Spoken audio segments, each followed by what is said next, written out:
मित्रांनो नमस्कार.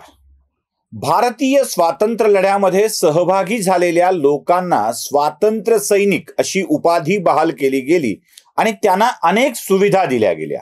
म्हणजे इंदिरा गांधींच्या काळात त्यांना ताम्रपत्र दिल्या गेलं, त्यांना पेन्शन लागू केली गेली, एसटीचा प्रवास मोफत केला गेला. त्यासोबत त्यांच्या वारसाला, त्यांनी सांगितलेल्या वारसाला शासकीय सेवेत प्राधान्यानं नोकरी दिली गेली. हे सगळं केलं गेलं. भारतीय स्वातंत्र्याला 75 वर्ष पूर्ण झाल्यानंतर आजही काही स्वातंत्र्य सैनिक अजून हयात आहेत. म्हणजे स्वातंत्र्याचा लढा 45 ते 48 या 3 वर्षाच्या कारकिर्दीत लढला गेला असेल असं गृहीत धरलं तरीही त्या स्वातंत्र्य सैनिकांच्या लढ्याला आता साधारणतः 78-79 वर्ष झाले असतील आणि ते स्वातंत्र्य सैनिक साधारणतः 18च्या पुढून लढले असतील असं गृहीत धरलं तर जे 18च्या पुढचे होते ते वयाच्या 100रीत आता नक्कीच गेलेले असतील. त्यातलेही काही अजून जिवंत आहे म्हणतायत असतील. कसं काय हा प्रश्न खूप मोठा आहे. तसं बरीच बोगस स्वातंत्र्य सैनिकाच्या केसेस उघड झाल्या, त्यांची प्रमाणपत्र उघड झालीत, अनेकांच्या नोकऱ्या गेल्यात, अनेक जणही काही तिकडम लावून अजूनही नोकरीत शाबूत आहेत. बीड जिल्ह्यात खास करून काही लोकांच्या नोकऱ्या अजूनही कायम आहेत. असू दे, आम्हाला ते सांगायचं नाही आहे. तर स्वातंत्र्य सैनिक, स्वातंत्र्याच्या लढ्यात सहभाग हा अभिमानाचा विषय आणि हा अभिमानाचा विषय अनेक जण आजही मिरवत असतात. आता काही त्या स्वातंत्र्य सैनिकांची नातवं सुद्धा आमचे आजोबा लढत होते असा पराक्रमाचा इतिहास आजोबांच्या सांगत असतात. म्हणजे ते ताम्रपत्र दाखवून की बघा आमच्या आजोबांना हे ताम्रपत्र दिल्या गेलेलं आहे. अर्थात ते लढत होते म्हणून त्यांना ताम्रपत्र दिल्या गेलं.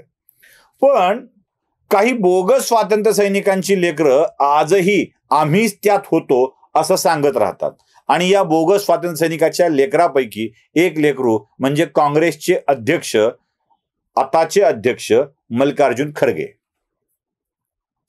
उगाच खरगे आमचे हे लढले, आमचे ते लढले, आम्ही आमच्या पक्षाचे होते, सगळा लढा काँग्रेसनेच दिलाय, आम्हीच सगळे लढणारे होतो असा दावा करत आलेले आहेत. अगदी राज्यसभेत भाषण करताना भाजपच्या मंडळींना खरगेंनी तर अक्षरशः फार उधळली हो. ते म्हणाले की तुमचं कुत्रं तरी मेलंय का, आम्ही स्वातंत्र्य मिळवून दिलं. जसं काय खरगे स्वातंत्र्य लढ्यात सहभागी झालेले होते. म्हणजे खरगेचं वय आता 100 वर्ष असेल आणि 100 वर्षाचे खरगे म्हणतायत की मी लढलाय, मी स्वातंत्र्याचा लढा, असं खरगे सांगत होते. माणूस वयस्कर होऊ लागला की अशा चुका करतो. मला मुळात खरगेंना आता काँग्रेसचा इतिहास सांगायचा आहे. खरगे साहेब, अहो ज्या पक्षाकडून तुम्ही अध्यक्ष बनलेले आहात सोनिया मॅडमच्या कृपेनं, त्या पक्षाला मूळ रूपात तुमचा पक्ष त्याच काँग्रेसची खरीखुरी अपत्य आहे का हे जरा तपासून घ्या. मुळात तुमचा जो पक्ष तुम्ही म्हणताय काँग्रेस, त्या पक्षाचं मूळ काँग्रेस पक्षाची स्थापना ही 28 डिसेंबर 1885ची आहे. लंबा करियर आहे बडा काँग्रेस. पण ही काँग्रेस स्थापन केली होती ईस्ट इंडिया कंपनीचे प्रशासकीय अधिकारी. मी ब्रिटिश प्रशासकीय अधिकारी हा शब्द वापरत नाहीये. A.O. ह्यूम नावाचे एक कलेक्टर होते मध्य प्रदेशातल्या इटावा जिल्ह्यामध्ये. आणि त्या इटावा जिल्ह्यातल्या कलेक्टरनी जेव्हा ईस्ट इंडिया कंपनीचं राज्य गेलं 1857च्या संग्रामानंतर आणि राणीचं राज्य भारतात सुरू झालं, त्यावेळेला नोकरीला सोडून देऊन त्यांनी काँग्रेस पक्षाची काही भारतीयांना घेऊन स्थापना केली गेली. म्हणजे मल्लिकार्जुन खरगे साहेब, या न्यायाने तुमचा दादा परदादा जो कोणी असेल तो एक ब्रिटिश अधिकारी आहे हे पहिल्यांदा लक्षात घ्या. चला आता जरा पुढे जाऊ. तुम्ही ज्या पक्षाचे गोडवे गाताय ना, त्या पक्षामध्ये 3दा फूट पडली आहे. 3दा.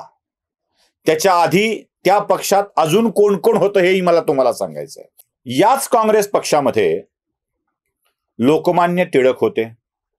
याच काँग्रेस पक्षामध्ये डॉक्टर केशव बळीराम हेडगेवार होते, लाला लजपतराय होते, बिपिनचंद्र पाल होते, सुभाषचंद्र बोस होते. म्हणजे भारतातल्या भिन्न विचारधारेचे जे लोक आहेत, जे तुमच्या पक्षाला आता मानत नाहीत पण ज्यांना मानतात, ती सगळी माणसं याच काँग्रेससाठी काम करत होती.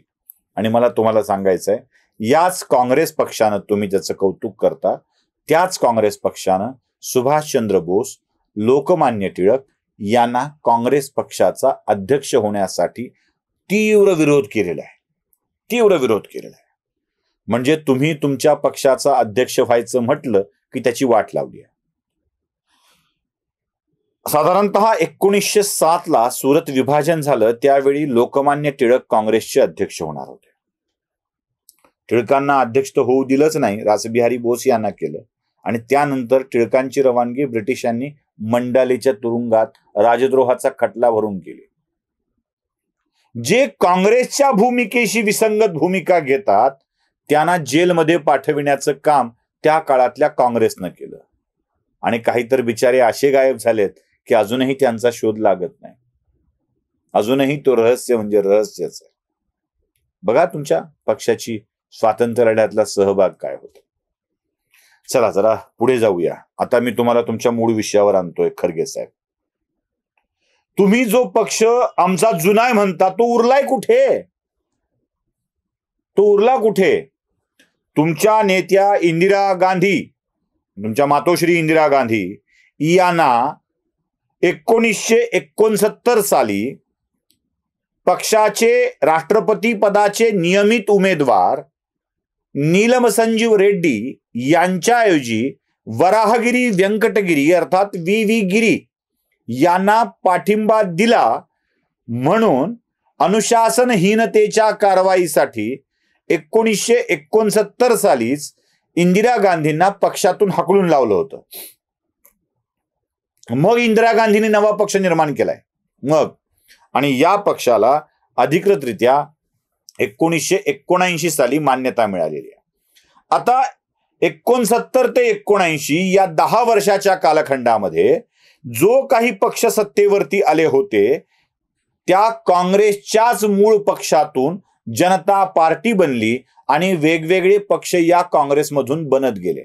म्हणजे आज काही जी छोटी छोटी पक्ष आहेत ना, ती मूळ काँग्रेस आहे. पुढे काँग्रेसमधून जनता पार्टी बनली, जनता दल बनलं, जनसंघ बनलं, मग जनसंघाची भारतीय जनता पार्टी बनली. त्यामुळं हे सगळं कौटुंबिक वारसा जर असेल तर तो जनता दलाकडे आहे, तो भारतीय जनता पक्षाकडे आहे, सगळ्याकडे म्हणावं लागेल, सगळ्याकडे आहे. जसं उद्धव ठाकरेंना मी सांगत होतो ना की उद्धव ठाकरे साहेब, ठाकरे परिवार म्हणजे कोण?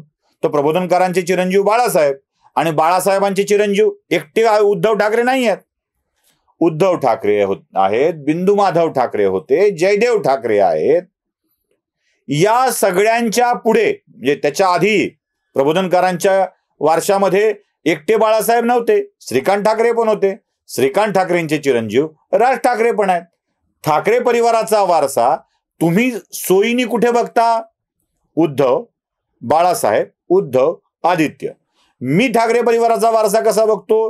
प्रबोधनकार, बाळासाहेब, श्रीकांत ठाकरे, राज ठाकरे, बाळासाहेब ठाकरे, जयदेव ठाकरे, जयदेव ठाकरेंचा मुलगा, असा वारसा बघितला गेला पाहिजे की नाही? स्मिता ठाकरे बाळासाहेबांच्या सुनबाई आहेत की नाही? तसं काँग्रेसमधून अनेक पक्ष बाजूला पडले आणि त्या बाजूला पडलेल्या पैकी एक इंदिरा गांधी आहेत. सगळंच्या सगळं मूळ इंदिरा गांधींच्याकडे येतं असं नाही. आणि मग तुमच्या पक्षाचा जन्म होतो. म्हणजे तुमच्या पक्षाच्या आद्य स्त्री इंदिरा गांधी, त्या इंदिरा गांधी, त्यानंतर राजीव गांधी, राजीव गांधी नंतर सोनिया गांधी, सोनिया गांधी नंतर राहुल गांधी, असा तो सगळा प्रकार आहे. असा तो सगळा प्रकार आहे. आणि हे आपल्या लक्षात घेणं आवश्यक आहे. मुळात ज्याचा दावा तुम्ही करता आहात तो इतका खोटारडा आहे, इतका खोटारडा आहे की मुळात जे आपलं नाहीच ते फक्त एकटं आपल्याचं असं सांगण्याचा तुमचा प्रकार आहे. त्यामुळं उगाच लोकाची कुत्री काढून आपल्या कुत्र्यागतचं वाढलेला संसार हा वैध करण्याचा प्रयत्न करू नये, एवढीच आमची सूचना त्यांना आहे. व्हिडिओ आवडला असेल तर लाईक, शेअर आणि सबस्क्राईब नक्की करा. धन्यवाद.